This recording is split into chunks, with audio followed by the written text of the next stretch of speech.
Danoia, Unceded, Ts not. On less and Skszwx, Quinn Squatch no me up, ATT. You want hot and Skszwx, Quinn's nature main told me up, Ts not. On slate Quinn's quite twite, to chit, to Khelsilem quis, to Stalmoch, to Chalmoch, not to Meoch, with Eoch Ancha, to Cuxenti Siachin. Na non tasway, to na hauk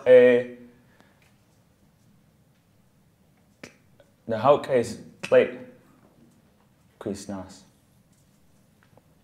On slate quins quaist told me up. Stamach tight to uns. Stamach tight to uns. You want hot and Skszwx. Chin Quinn told me up. Ts now. So I just shared a few words in my language. I actually didn't introduce myself. That's the part I forgot. Usually I do that. I introduce myself, and that's what everybody does, right? Qui and sna type of thing. So my name that I have a government name that I don't use that often anymore. I have a government name, but I don't use it that often. So I've been going by one of my ancestral names, which is Khelsilem. I have another ancestral name too that my grandmother gave me over a year ago. And so I'm going to ask everybody to say this because I get asked hundreds of times, how do I pronounce your name? So I know people are going to ask me, so we'll just get this over with right now. So everybody say Khal. Si-lem. Khelsilem. There you go. Thank you. And just for clarification, it is not Coliseum. Just so you know. I have been called that before.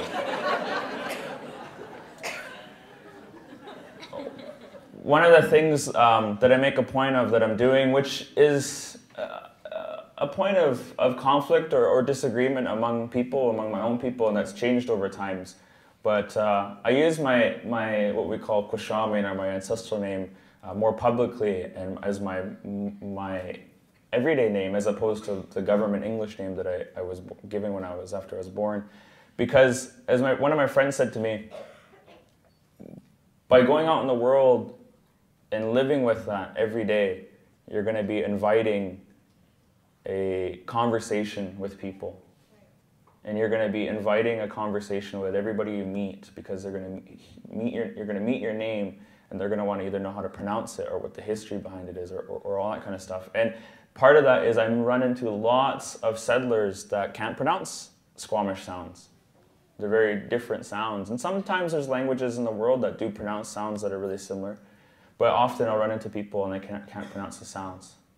And so now there's a relationship where I get to practice a life of patience with these visitors and guests that are in my territory, and to take the time to teach them how to pronounce these sounds.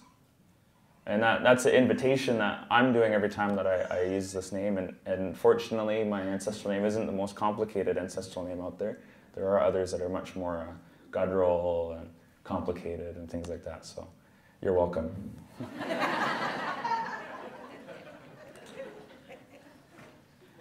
I'm going to give a bit of context too. And I'm Sḳwx, but many of you might know it as Squamish. Squamish being the anglicized English version of our name.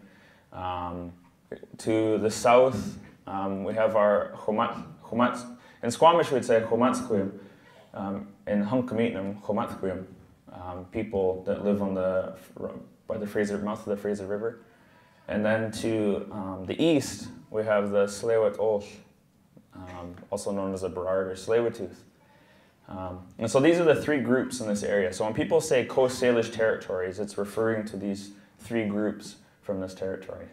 And in Burrard Inlet, Ginglish Bay, False Creek, these are areas that we all historically, culturally shared and used and utilized and lived in together. And you can think about it as if you have a bunch of brothers and sisters that live in a house together. One sibling might use their room in the bathroom, another sibling uses their room in the bathroom and the kitchen, another sibling uses their room, the bathroom, and the living room.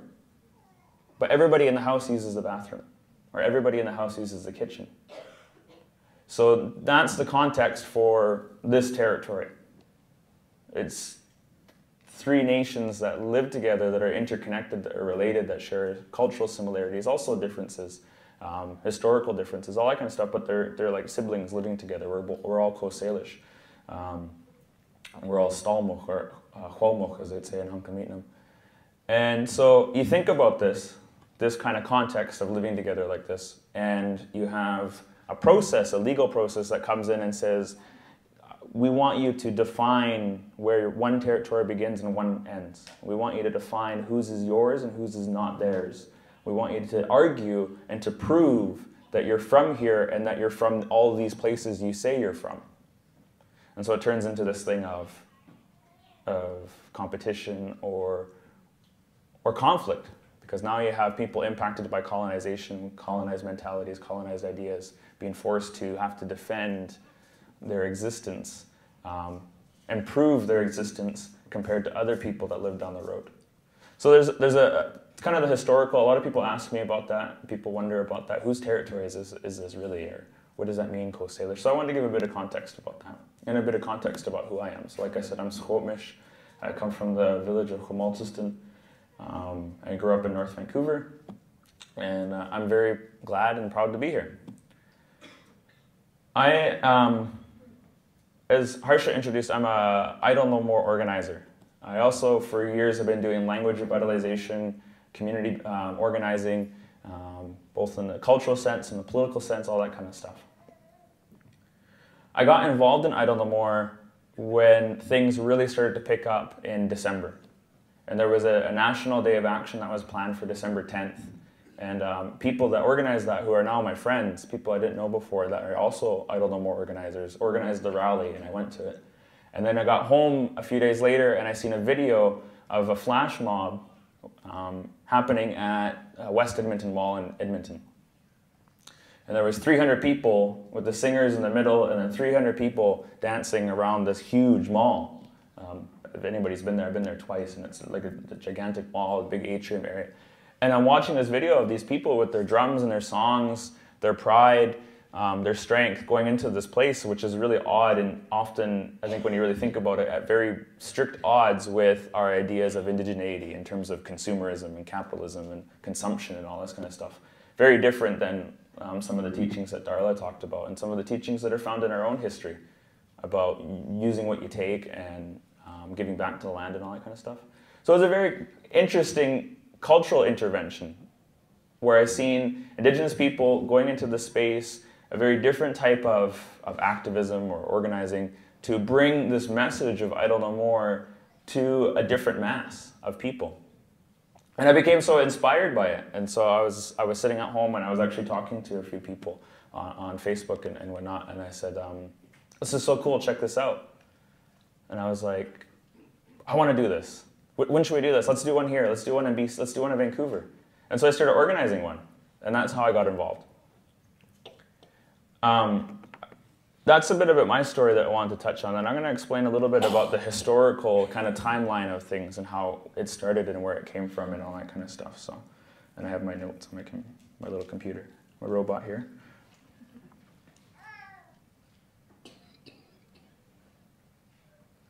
I Don't Know More started in Saskatchewan with 4 women.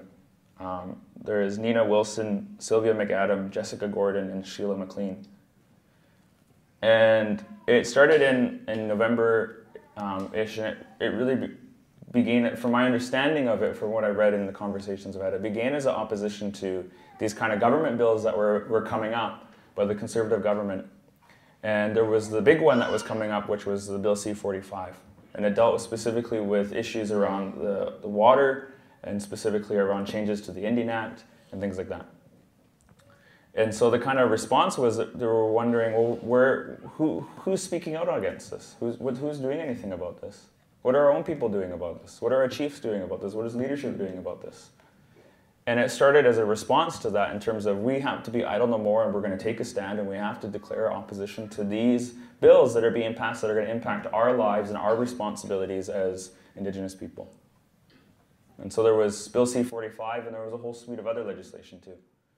Some of them that hasn't been passed, some of them that hasn't been tabled, but Bill C-45 was the big one that happened in December 11th. So the National Day of Action happened on the 10th. So that's kind of the historical. It started in Saskatchewan. It started with these 4 women around this idea of taking a stand against these bills, and about this kind of rallying cry, this idea of idle no more. And the interesting thing about it is that that name itself has been an interesting point of discussion and dissent and conversations and all that kind of stuff. What does it mean to be idle? Who's idle? Are you idle? Am I idle? Are you calling me idle? Like it's becoming a point of discussion. And so the part that I want to talk about is about where I fit into this as one piece of this large streams that are now coming together. I am one of what seems to be an ever-growing list of Idle No More organizers in Vancouver. When I had a meeting with Darla and JB and a few others weeks ago, and there was 10 of us. And since then, there's probably closer to 20. People that are organizing events, flash mobs, rallies, events like this. It's growing. The other interesting part about this is that a lot of them are young people. I include myself in that in a way. I'm 23 years old, so I'm not that old. And so there is an interesting thing happening. There's young people that are getting involved and organizing, stepping up and actually doing actions. You have young people that are being guided by things like Indigenous sovereignty, protecting the land, culture, language, and their pride as Indigenous people. And you have older activists and older community organizers who are also getting involved and also been involved. People who obviously haven't been idle for a long time, doing lots of amazing work on behalf of Indigenous people. So you have this thing happening where you have young people, new activists, first-time community organizers, people that are stepping up. Maybe they've been an organizer, but they're now reaching a different level. There's a different type. Now they're organizing rallies with 1,000 people. They're organizing flash mobs with 800 people, things like that. So it's different. So there's a critical consciousness that's being awakened, is what I've seen. What Idle No More is. People want to know what is Idle No More. There's a level of awareness that's coming. I think I can speak on behalf of myself in terms of Indigenous people. Maybe it's happening among the settler community, but I don't know. But definitely among Indigenous people, there is an awakening that's happening. I'm seeing people who have been cultural but not political getting involved. I see people who have been a part of our ceremonies in our longhouse, but saying, what you're doing is good and I support you and this is the right thing to do. And you're seeing elders who aren't sometimes the most political people coming to rallies and being supportive of what's taking place. So there's a multi-generational kind of support and awakening that's happening. And the part that I really highlight and think is really important is that there's a younger generation of people that are getting involved and awakening right now. And I include myself in that. Idle No More has been criticized by lots of people, especially on the right, for being leaderless and without focus and not clear in its objectives. And why can't you tell me in 2 sentences what Idle No More is and what you want and what you'll take for you guys to go away?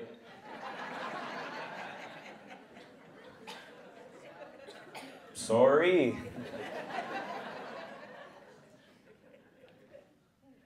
And one of the things about Idle No More and about these types of movements, and there's lots of comparisons that are being thrown around about other past movements and other current movements and things like that. But I definitely think that it's not a metaphor for anything, and there's comparisons that can be made on maybe some little grounds, but there's also a lot more to it than just a simple comparison. Oh, it's like that movement, or it's like that movement, and it's going to fail because it's like that movement, and that kind of stuff. So it's a bit different. The similarities, but it is still different. But there is an aspect to Idle No More, what it has been so far, is that in a sense, it's about what I consider, it's not about leaders, and it's not about bosses, it's not about chairmen or chairwomen and things like that. It's not about a hierarchical structure, forming and issuing commands and decisions and all that kind of stuff. Okay. I compare it to, I don't know more, what it is right now is it's hosts and organizers.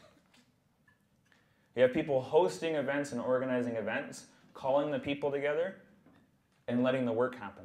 This is all terminology I'm using from our culture. Kwakwa, gathering the people.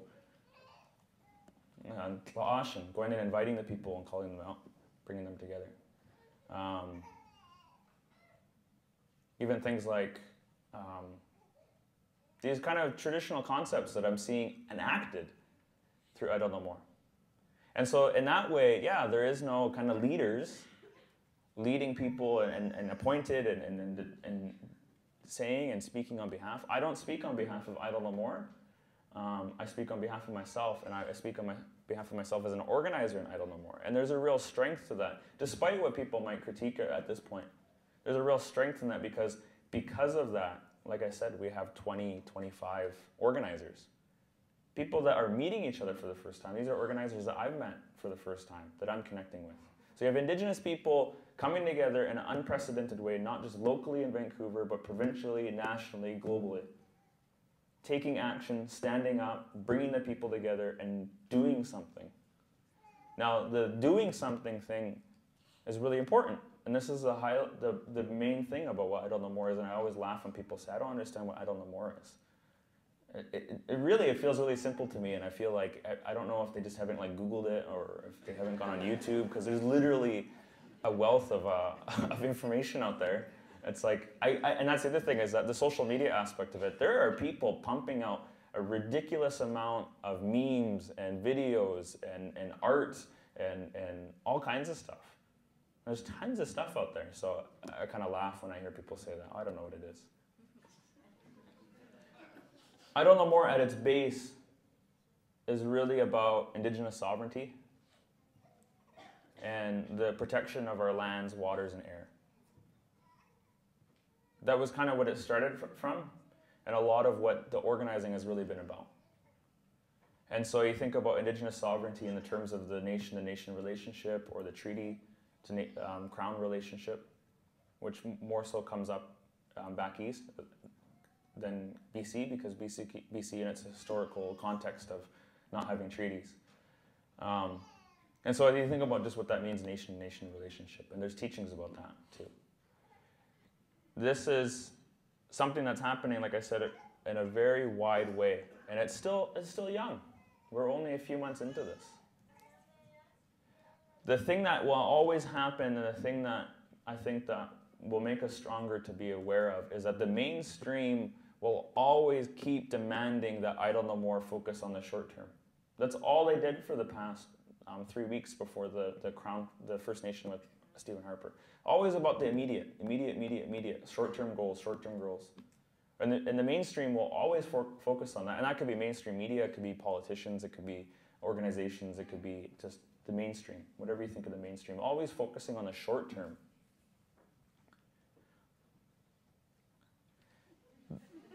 Thank you. It's good.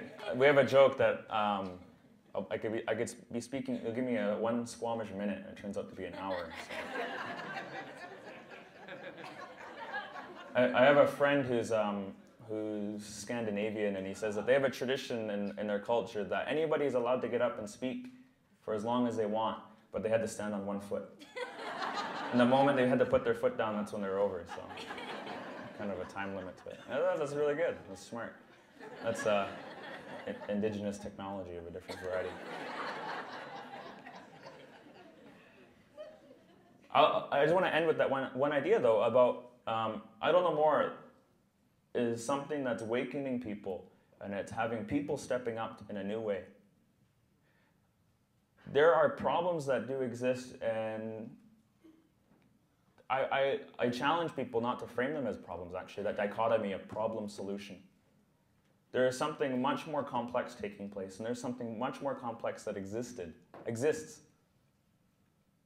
Yeah, a problem-solution dichotomy implies that you can simply take out one piece, put in a new piece, and it fixes itself. Like if my car's broken and something is broken on it, I can take out one piece, I can get somebody to put in one piece and take in one piece and fix it, and the car runs fine. That's not what Indigenous communities are. That's not what Indigenous to settler relationships are. That is not what First Nation to Crown relationships are. It's not just a simple problem solution. It's much more complex than that. Now, the way that I would frame it, or the way that I invite people to think about it, is that it is a living, complex system. And the way that we create change in that system is by practicing a new way. That it's not a simple problem-solution thing. It's about practicing a new way. Going into the world and practicing a new way. And for us, that's being Indigenous. For us, that's reclaiming our culture, our language, our songs, our governance, all that stuff. That we can go into the world and move forward because we're always moving, which kind of contradicts the idea of being idle. But there is something there as well. So we're going to practice a new way. We're going to we're just going to make the changes of ourselves. We're going to make the changes as a people. We're going to make the changes as families, as communities, as nations, and under this broad term of Indigenous. And when we're doing that, then the old system we can start dismantling, start making irrelevant, start pushing to the sidelines, that those become to the fringes. And the way we're going to do that is by, like I said, practicing a new way. And that's the idea of Idle No More. That's the idea of hosting, that's the idea of organizing that's taking place right now. And so that's the 10-minute version of what Idle No More is, under my idea.